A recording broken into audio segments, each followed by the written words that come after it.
Hello friends, मेरा नाम है साहिल और आप देख रहे हैं साहिल सॉल्यूशन। आज मैं आपको क्लास 7th एनसीईआरटी पैटर्न की मैथ पढ़ाने वाला हूं और जिसमें मैं आज प्रश्नावली आपको 1.1 पढ़ाने वाला हूं। तो शुरू करते हैं। सबसे पहले हम प्रश्नावली के सवाल हल करने से पहले सबसे पहले बेसिक कॉन्सेप्ट पर ज़्यादा बल देंगे, जिससे आप पूरी प्रश्नावली को आसानी से हल कर सकेंगे। तो शुरू करते हैं। तो सबसे पहले हम बेसिक कॉन्सेप्ट में पूर्णांक पढ़ेंगे। इस चैप्टर में हमारे लिए इम्पोर्टेंट है पूर्णांक। तो सबसे पहले हम ये जानेंगे पूर्णांक है क्या। तो पूर्णांक की परिभाषा कहती है कि सभी धनात्मक संख्याएं, सभी ऋणात्मक संख्याएं और शून्य के सम्मिलित रूप को पूर्णांक कहते हैं। यानी कि आपने संख्या रेखा तो पढ़ी होगी, बीच में शून्य होता है, संख्या रेखा के दाएं तरफ धनात्मक संख्याएं होता है और बाएं तरफ इसके ऋणात्मक संख्याएं होती हैं, जैसे कि 1 2 3 4 और ये अनंत 100 200 300 कितना भी बढ़ाया जा सकता है और ऐसे ही माइनस संख्याओं को भी बढ़ाया जा सकता है। तो सभी धनात्मक संख्याएं, सभी ऋणात्मक संख्याएं और शून्य को पूर्णांक कहते हैं। और अगर हम अपने सीधे एक लैंग्वेज में कहें तो एक पूर्ण अंक, पूरा पूरा अंक। तो यानी कि पूर्णांक अगर पूरा अंक होते हैं तो पूरे अंक कौन नहीं होते हैं, जैसे कि परिमेय संख्या 1/2। क्या ये पूर्णांक है?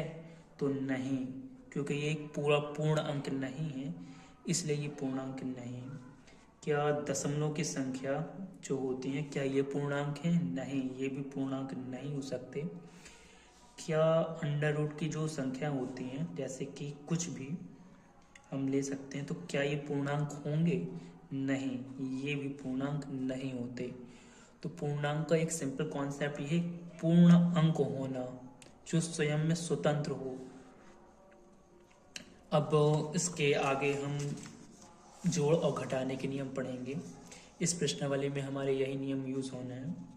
तो ये पहला नियम तो हम बचपन से पढ़ते आ रहे हैं, जैसे कि प्लस और प्लस की संख्या को जोड़ने पर हमेशा चिन्ह प्लस ही आता है। जैसे कि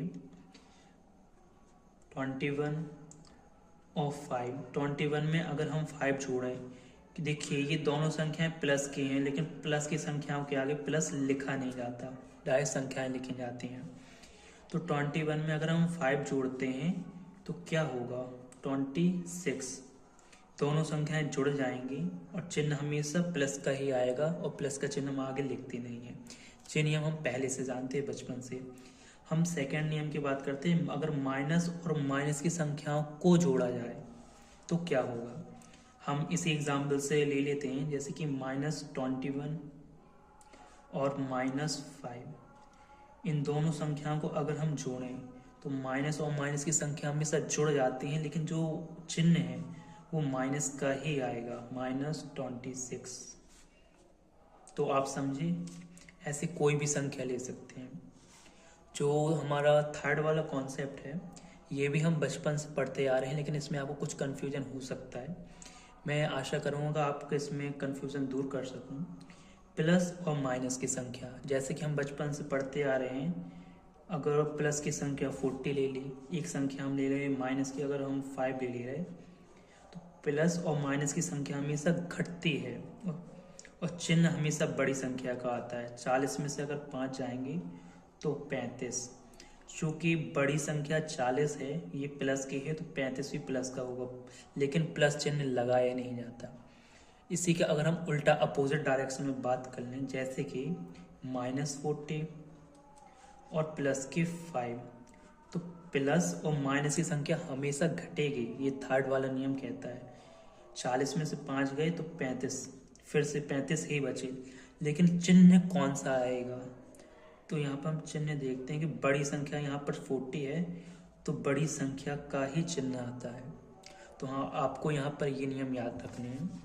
और थर्ड नंबर पर हमें गुणे के नियम भी याद रखने होंगे। यहाँ पर ये नियम भी हमें बहुत यूज़ होंगे, जैसे कि प्लस और प्लस की संख्या को गुणा करने पर चिन्ह हमेशा प्लस आता है। ये हमने हमेशा बचपन से देखा हुआ है। जैसे कि 2 में अगर हम 3 का गुणा करें, ये दोनों प्लस की संख्याएं हैं, प्लस के चिन्ह आगे लिखे नहीं आते, तो चिन्ह हमेशा प्लस का आया, प्लस की संख्या आई। अगर दो माइनस की संख्याओं को हम लेते हैं तो क्या होता है, जैसे कि -2 गुणे -3, माइनस माइनस की संख्याओं को गुणा करने पर चिन्ह प्लस का आता है, माइनस का नहीं आता। प्लस और माइनस की संख्या गुणा करने पर क्या होता है, जैसे कि मान लीजिए 2 प्लस का है और 3 माइनस का है। प्लस और माइनस की संख्या गुणा करने पर हमेशा चिन्ह माइनस का आता है। आपको केवल ये याद रखना है। अगर आप ये नियम अच्छे से पढ़ लेते हैं तो प्रश्नावली आपके लिए कुछ भी नहीं रह जाती। यकीन मानिए, प्रश्नावली कुछ भी नहीं रह जाती। अब हम चलते हैं अपनी प्रश्नावली की तरफ। तो इसमें सबसे पहले हम देखते हैं सबसे पहला सवाल, ऐसा पूर्णांक युग्म लिखिए जिसका योग -7, अंत -10 और योग 0 है। इसमें ना ही धनात्मक कहा गया ना ही ऋणात्मक कहा गया, यानी हम कोई भी धनात्मक ऋणात्मक संख्या ले सकते हैं इन्हें लाने के लिए। यहाँ पर पूर्णांक तो हमने समझ लिया एक पूरा अंक, लेकिन युग्म क्या है, युग्म का मतलब होता है जोड़ा। जोड़ा यानी दो चीज़ें, यानी कि ऐसा जोड़े में संख्या लो जिनका योग करने पर -7 हो, अंत करने में -10 और योग करने पर 10। चलिए हम पहला सवाल हल करते हैं। यहाँ पर सबसे पहला सवाल देख लेते हैं। तो पहला सवाल हमारा ए नंबर कहता है कि ऐसा पूर्ण युग्म लो योग जिसका योग करने पर क्या आना चाहिए, -7 आना चाहिए। चलिए हम ऐसी दो संख्याएं लेते हैं और आपको दिखाते हैं। देखो, अगर हम -5 लें और -5 लें और -2 लें और इन दोनों को जोड़ें तो हमेशा देखिए -5 तो -5 ही रहेगा, प्लस और माइनस का गुणा करने पर क्या होता है, चिन्ह हमेशा माइनस ही का होता है और माइनस माइनस की संख्या हमेशा जुड़ जाते हैं और चिन्ह लेकिन माइनस का ही आता है। आपने नियम में पहले मैं बता चुका हूँ, तो आपको अब इसमें बिल्कुल भी कन्फ्यूज़न नहीं होना चाहिए। अब यहाँ पर एक सवाल पैदा होता है ये कि मैंने ये कोष्टक क्यों लगाया, क्योंकि गणित में कभी भी दोनों चिन्हों को एक साथ नहीं लिखा जाता। तो प्लस और माइनस को लिखने के लिए मुझे ये ब्रैकेट यूज़ करना पड़ा और सबसे पहले गणित का ये नियम है कि हमें ब्रैकेट की जो संख्या है उसको हल करना पड़ेगा। तो प्लस और माइनस का मुझे गुणा करना पड़ा, प्लस माइनस गुणा माइनस, और वो 5 जहाँ का तहाँ रहेगा। ठीक है, अब हम बी नंबर पर आ जाते हैं। बी नंबर पर हमें कहा गया है कि जिनका अंतर होता है घटाना, जिनका अंतर क्या हो, -10 आना चाहिए। यानी कोई भी ऐसी दो संख्या लो जिनका अंतर -10 आना चाहिए। तो चलिए हम देखते हैं। एक मैं ले लेता हूँ प्लस के 10, कोई भी संख्या ले सकते हैं आप जो सोच सकें, और दूसरी मैं संख्या कहता हूँ मैं प्लस के 20। आप कहेंगे ये तो -20, नहीं, प्लस का 10 प्लस का 20, इन दोनों को मैं घटाऊंगा। मैं यहाँ पर प्लस कर देता हूँ, कन्फ्यूज़न ना रहे।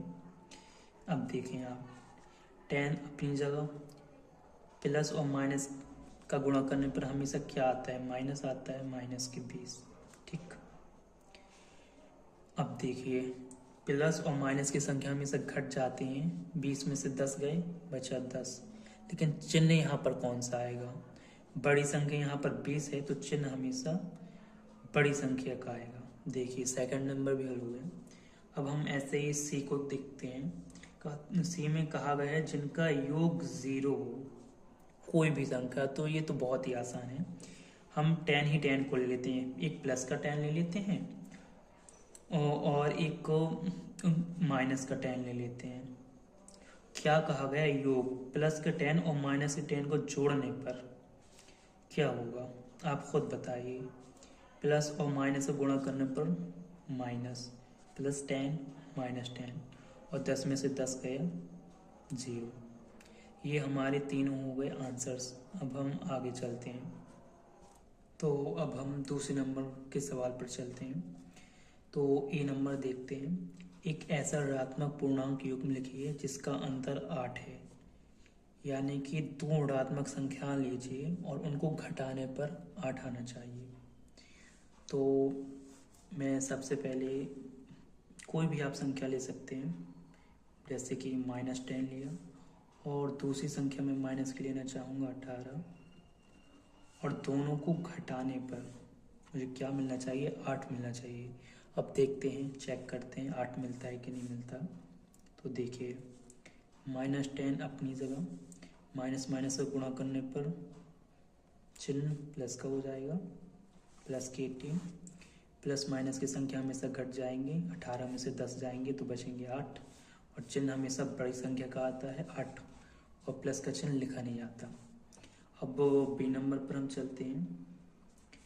एक ऋणात्मक पूर्णांक और एक धनात्मक पूर्णांक लिखिए जिनका योग -5 है। यानी एक माइनस की संख्या लेनी है और एक प्लस की संख्या लेनी है, और दोनों को अगर जोड़ा जाए तो -5 आना चाहिए। जैसे कि कोई भी संख्या, जैसे कि मैं माइनस के 20 ले लेता हूँ और प्लस के मैं ले लेता हूँ 15, और दोनों को क्या करना है? जोड़ना है। दोनों को अगर मैं जोड़ता हूँ, ठीक है, तो क्या होगा? अब आप देखें, माइनस के 20 और प्लस के 15, क्योंकि प्लस प्लस का तो गुणा करने में प्लस ही होगा, और 20 में से 15 गए तो बचे 5, और चिन्ह हमेशा बड़ी संख्या का आएगा -5। सेकेंड भी हमारा हो गया। सी नंबर पर हम चलते हैं, सी नंबर देखते हैं। तो एक ऋणात्मक पूर्णांक और एक धनात्मक पूर्णांक, यानी एक माइनस की संख्या लो और एक प्लस की संख्या लो, जिनको घटाने पर -3 आना चाहिए। तो जैसे कि मैं माइनस के 1 ले लेता हूँ, ठीक है, और माइनस के 1 ले लेता हूँ, और सेकंड प्लस के लेने मैं प्लस का 2 ले लेता हूँ, जिसको घटाने पर, दोनों को मैं घटाऊंगा तो मुझे क्या मिलता है? चलिए देखते हैं। -1 तो -1 ही रहेगा, प्लस और माइनस को गुणा करने पर माइनस हो जाएगा, -2। माइनस माइनस की संख्या हमेशा जुड़ जाते हैं और चिन्ह हमेशा माइनस का ही आता है, तो ये हो जाएगा -3। तो हमारा 2 नंबर का भी हो गया यहाँ पर। अब हम तीसरे नंबर का सवाल पढ़ लेते हैं कि किसी प्रश्नोत्तरी के 3 उत्तरोत्तर चक्रों में टीम ए द्वारा प्राप्त किए गए अंक -40, 10 और 0 थे, और टीम बी द्वारा प्राप्त किए गए अंक 10, 0 और -40 थे। किस टीम ने अधिक अंक प्राप्त किए? क्या हम ये कह सकते हैं कि पूर्णांकों को किसी भी क्रम में जोड़ा जा सकता है? तो देखिए, यहाँ पर 2 टीमें बताई गई हैं। यहाँ पर ये है, तीसरा सवाल है, यहाँ पर 2 टीम बताई गई हैं। हम यहाँ पर लिखते हैं टीम ए के अंक। तो टीम ए के अंक यहाँ पर बताए गए हैं, ये है -40, 10 और 0। और टीम बी के अंक, टीम बी के अंक हमारे हैं, और ये है 10, ये है 0 और -40। तो हमसे क्या सवाल पूछा गया है कि किसको ज़्यादा अंक मिले? तो हम दोनों की तुलना करेंगे, यानी कि टीम ए के अंकों का योग बराबर टीम बी के अंकों का योग।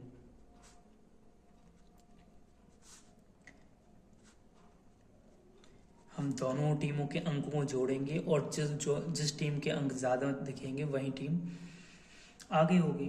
तो टीम ए के अंक हम देखते हैं, -40, जोड़ना है तो +10 और +0। इस साइड हम आ जाते हैं, 10 + 0 प्लस -40, इसको हम कोष्टक में लिखेंगे, क्योंकि मैं आपको पहले बता चुका हूँ कि गणित में 2 अंक जो कि 2 चिन्ह होते हैं उन्हें एक साथ नहीं लिखा जाता है, ठीक है। अब हम देखते हैं, 0 का अपना कोई रोल नहीं रहेगा, प्लस और माइनस की संख्या हमेशा घटेगी, 40 में से 10 गए तो बचे 30, लेकिन जो चिन्ह होगा वो हमेशा बड़ी संख्या का होगा। यहाँ पर हम देखते हैं 0 का कोई महत्व नहीं, 40 में से 10 जाएंगे तो बचेंगे 30, और चिन्ह माइनस का ही होगा। तो आप अब खुद बताएं किस टीम ने ज़्यादा अंक प्राप्त किए? तो किसी भी टीम ने अंक प्राप्त ज़्यादा नहीं किए, दोनों टीमों के जो अंक है, टीम बी, दोनों के अंक बराबर हैं, किसी ने भी ज़्यादा अंक प्राप्त नहीं किए। अब हम देख लेते हैं चौथा सवाल। चौथा सवाल पढ़ते हैं। निम्नलिखित कथनों को सत्य बनाने के लिए रिक्त स्थानों की पूर्ति कीजिए। यानी कि हमें बैलेंस करना है। यहाँ पर जो यहाँ पर इनका जोड़ या घटाने पर कुछ भी आए वो जस्ट सेम यहाँ पर आना चाहिए, यहाँ पर ये सारे बराबर। इसके लिए हमें 3 नियम पढ़ने होंगे। तीनों नियम बहुत ही सिंपल हैं, जैसे कि क्रम विनिमय नियम, क्रम को बदलना, कि कोई भी संख्या हो उन्हें उनका क्रम बदल भी दिया जाए तब भी जोड़ने पर रिजल्ट वही आएगा। एग्जाम्पल से समझाता हूँ। जैसे मैं 2 में 3 को जोड़ूं तब भी 5 आएगा, या मैं 3 में 2 को जोड़ूं तब भी 5 आएगा। क्रम को बदलना, उससे कोई फर्क नहीं पड़ने वाला, दोनों ही रूप में 5 ही आना है। ये क्रम विनिमय। साहचर्य नियम क्या कहलाता है? तो जो जोड़े में, किसी भी जोड़े में अगर तीसरी संख्या को जोड़ा जाएगा और उसके जो कि जोड़े को भी बदल दिया जाए तब भी कोई फर्क नहीं पड़ने वाला। मैं आपको समझाता हूँ। जैसे 1 + 2 और मैं यहाँ पर +3 कर लेता हूँ। रिजल्ट क्या है? 2 1 3, 3 + 3 6। अब मैं यहाँ पर क्रम चेंज करने की कोशिश करता हूँ। 1 + 3 + 2। अब आप बताएं, 3 1 4 4 2 6, कोई फर्क पड़ा? नहीं पड़ा। योज तस्मक क्या होता है कि किसी भी संख्या में अगर 0 जोड़ा जाए तो हमेशा 0 ही मिलता है। जैसे कि 6 + 0 = 6 ही मिलेगा। ये कुछ खास नियम थे बताने के लिए। ये तो बेसिक ही हम बचपन से जानते हैं, लेकिन अगर कोई कथन दे दे सही विकल्प में कि निम्नलिखित में से क्रम विनिमय का कौन सा सूत्र है या नियम है, और ये लिख दे और ये तीनों स्टेटमेंट दे दे, तो आप पहचान सकिए। चलिए अब हम आते हैं अपने क्वेश्चन पर। तो आप प्लस और माइनस के नियम जानते हैं। -5 और -8 को अगर जोड़ा जाए तो क्या बनता है? 13 आता है। तो यहाँ भी 13 आना चाहिए। तो यहाँ पर हम देख सकते हैं कि यहाँ पर आएगा -5, यहाँ पर -13 आएंगे, तो हमें यहाँ पर भी -13 ही लाने पड़ेंगे। देखिए, -53 में ऐसा क्या जोड़ा जाए कि -53 हो? तो किसी भी संख्या में अगर 0 जोड़ा जाए तो वो संख्या वही रहती है, तो इसमें 0 आ जाएगा। 17 में ऐसा क्या जोड़ा जाए कि 0 बन जाए? किसी भी संख्या में उसी को घटाने पर -17, और कोष्टक को आप जानते हैं 2 चिन्हों को एक साथ नहीं लिखा जाता। ठीक। अब ये साहचर्य नियम जो कि मैंने अभी आपको बताया है, 13 में -12 जोड़ो और उसमें ऐसा क्या जोड़ा जाए कि इसके बराबर हो जाए। तो आप स्वयं देखिए, यहाँ पर 13 है, यहाँ पर -12 है। कुछ नहीं करना आपको, यहाँ पर -7 लिख देना है और ये दोनों इक्वल हो जाएंगे, बराबर हो जाएंगे। ऐसे ही हमारा 5th नंबर का है कि -4, 15 और -3 को जो जोड़ने पर आना चाहिए वहीं इस तरफ भी आना चाहिए। साहचर्य नियम। यहाँ पर -4 है, +15 है, यहाँ पर -3 की कमी है, -3, तो ये दोनों बैलेंस हो जाएंगे। जो यहाँ पर आएगा वहीं यहाँ पर आएगा। ये सारे क्लियर हो चुके हैं। तो आई होप आज की वीडियो आपको अच्छी लगी होगी, और हमारे वीडियो अगर आपको अच्छे लगे तो कमेंट कीजिएगा, सब्सक्राइब कीजिएगा, लाइक कीजिएगा। जय हिंद।